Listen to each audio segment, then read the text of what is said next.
Section 1. You will hear a woman and a man talking about their work at a library. First, you have some time to look at questions 1 to 5.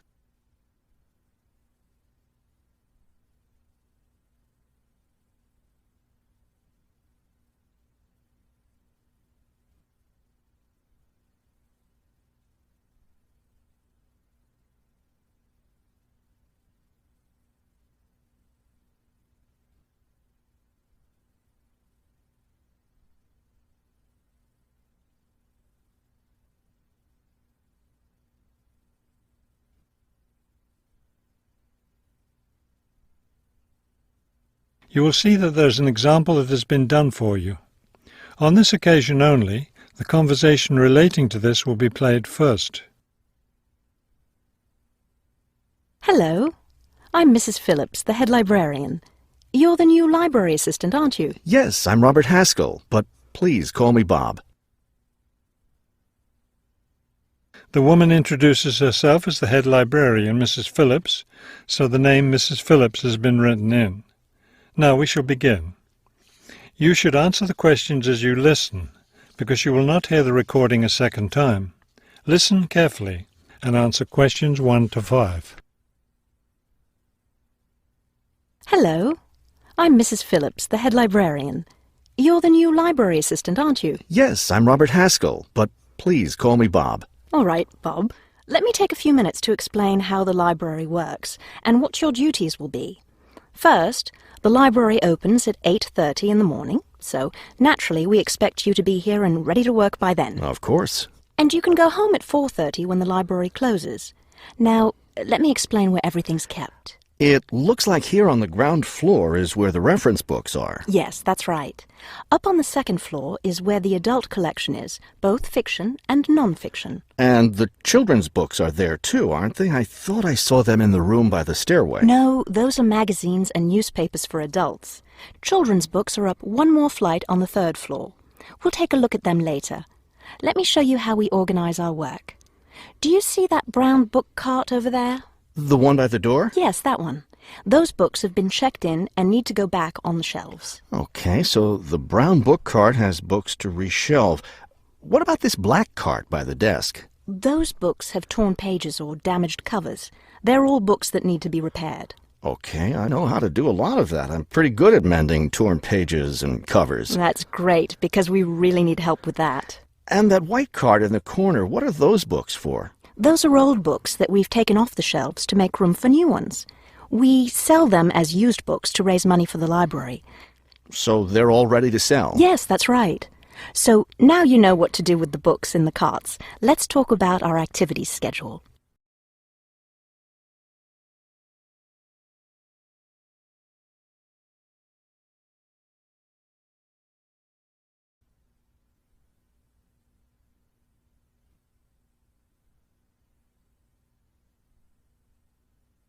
Now listen and answer questions 6 to 10. I understand this library has a number of interesting activities every week. Yes, our activities are quite popular. The most popular one is story time for the children. Do a lot of children show up for that? Yes, a good many. It takes place in the children's room on Thursday mornings at 11. Isn't there a family movie night too? Yes, but it's not at night anymore. We used to have family movies on Fridays when the library is open until 9, but now we have a different activity at that time, so we had to switch family movies to the weekend, Saturday afternoon. How much do you charge for the movies? They're all free. The movie always starts at 2:30 in the reference room, but you don't have to worry about that since you don't work on weekends. And what takes place on Friday evenings? We've just started a weekly lecture series. We have a different speaker every week, and the lectures cover all different kinds of topics. That sounds like something I'd be interested in attending. Good, because we'll need your help with that. You'll be working Friday evenings, and one of your duties will be to set up the meeting room on the first floor for the lecture. What time will you need that done? Let's say by 6:15. The lecture starts at 6:30, and the room needs to be ready well ahead of time. A lot of people arrive early. Maybe I should have the room ready by 6? That wouldn't be a bad idea. Okay, why don't I take you upstairs and show you the rest of the collection? That is the end of section 1. You now have half a minute to check your answers.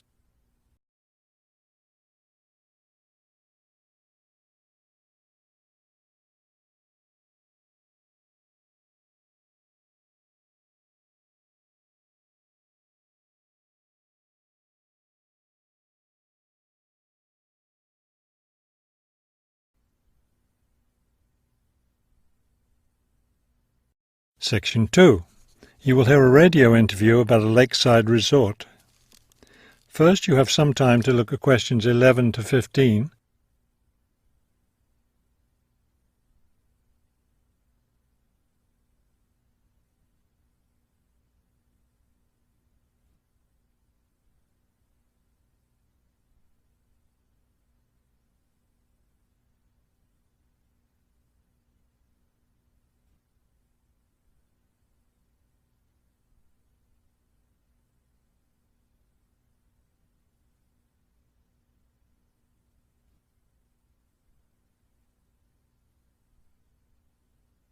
As you listen to the first part of the talk, answer questions 11 to 15. Good afternoon, and welcome to today's show. The warm months are with us, and many of you are getting ready to plan vacation trips.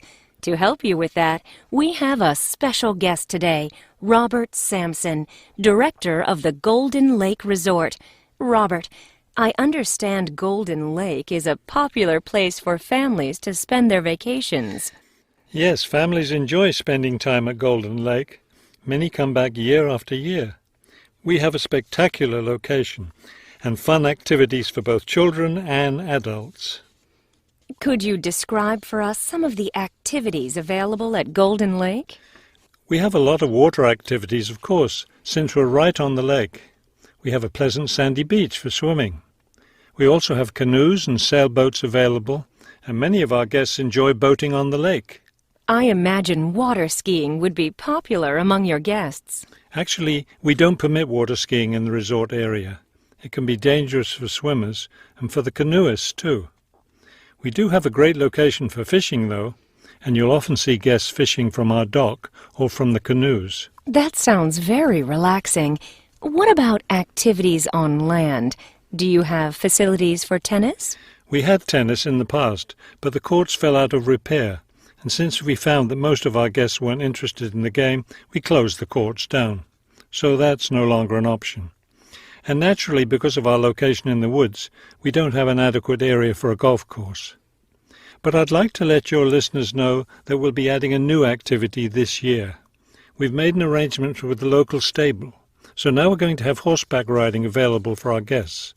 We've created several riding trails around the lake. That sounds lovely. Now, what about rainy days? What can your guests do when the weather's bad? We have a games room and a crafts room. When the weather's rainy, some of our very talented staff members offer arts and crafts classes for all ages. What fun! Do you offer any other classes or activities?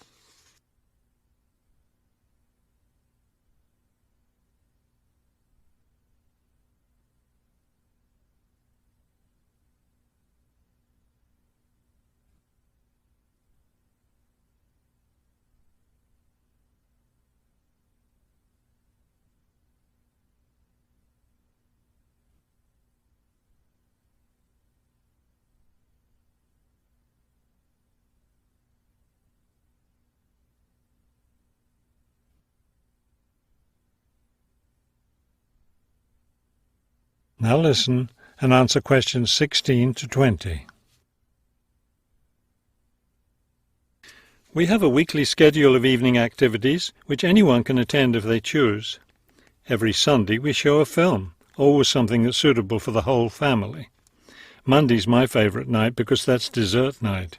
Our cook prepares a variety of desserts and we get to taste them all. I'd like to be there for that. Yes, it's great. We get more serious toward the middle of the week. Our discussion night is on Tuesday.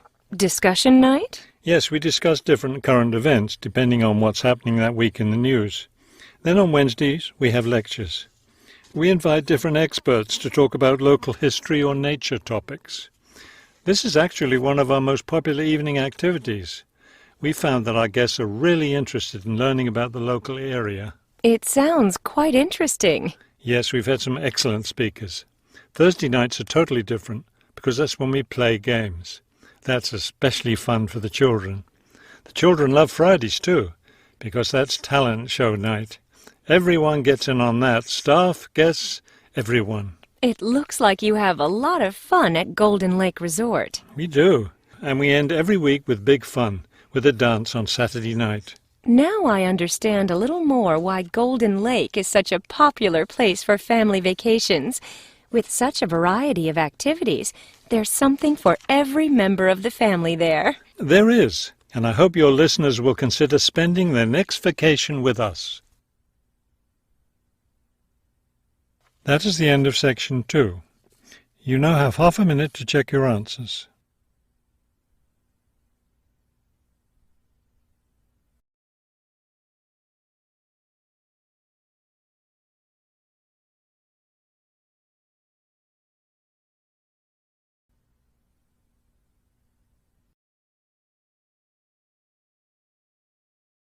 Section 3. You will hear two students talking about a class assignment about wild bird rescue and rehabilitation. First, you have some time to look at questions 21 to 25.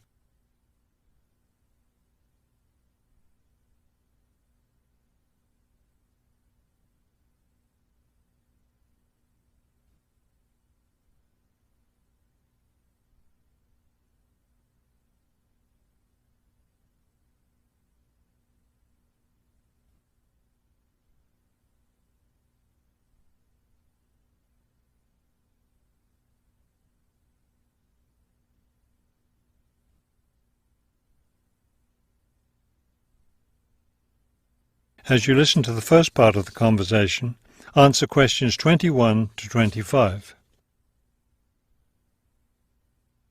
Okay, let's go over the requirements and see what we have left to do. Let's see. We have to give the professor a written summary of the information we've gathered on our topic, wild bird rescue and rehabilitation. The other written thing we have to turn in is a case study of the rehabilitation of one bird. We have the information on that already. Right. All we have to do is write it up. What about charts and graphs? Do we need to include something like that? I don't think so. They aren't really relevant, but we do have to turn in a list of the resources we used. Naturally. What about videos? I heard some of the other students were doing that. Well, I guess that must be optional, because I don't see it on the requirements list. Okay, we should start planning our class presentation, since that counts for half the grade. We've looked at lots of sources of information, but I think our best source was the interviews we did with the wildlife rehabilitators. Agreed. That and the journal articles. I think we have enough information from those two sources for the presentation anyhow. The books we looked at weren't all that helpful. I wonder if we should try to bring in some live birds for the presentation. That would be too difficult, don't you think? But we have lots of photos of rehabilitated birds. We can show those.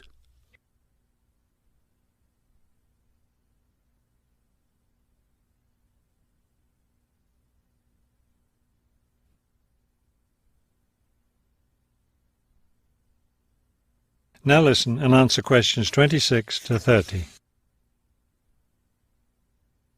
Right. Okay. I think we should start by talking about how to rescue a bird.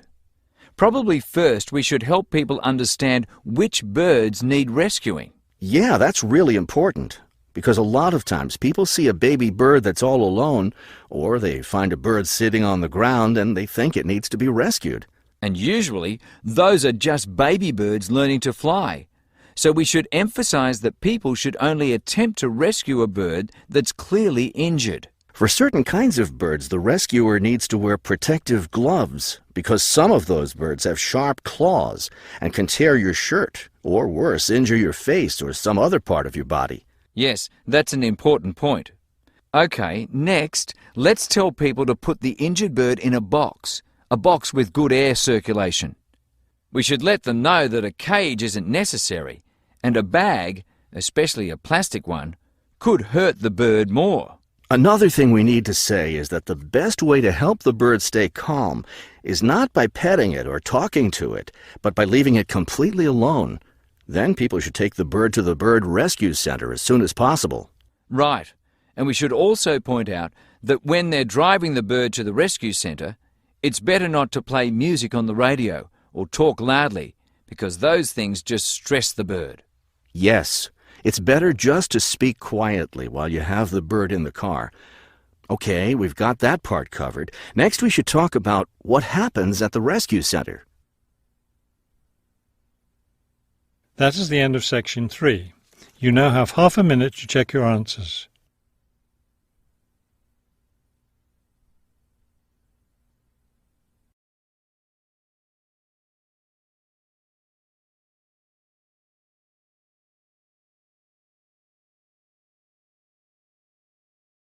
Section 4. You will hear a lecture about the Great Barrier Reef. First, you have some time to look at questions 31 to 33.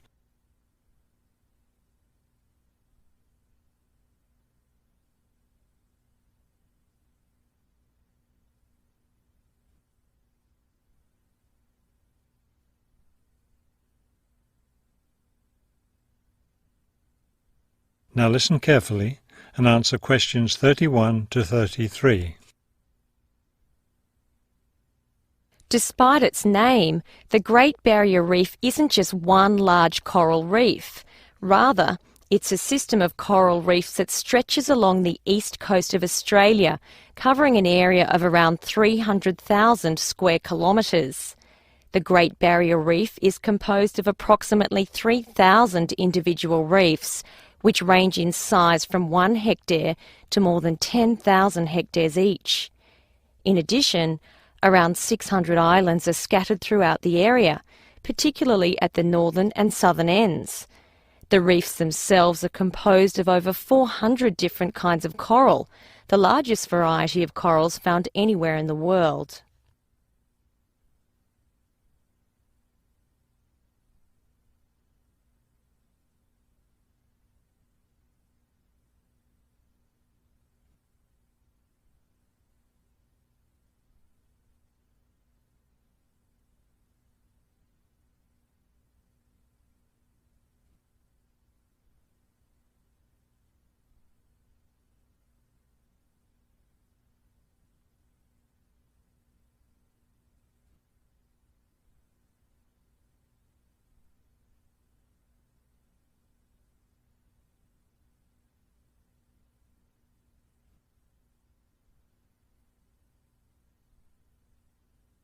Now listen carefully and answer questions 34 to 40. Thousands of species of sea animals live in and around the reefs. Altogether, approximately 1,500 species of fish inhabit the reef area, including a number of different kinds of sharks.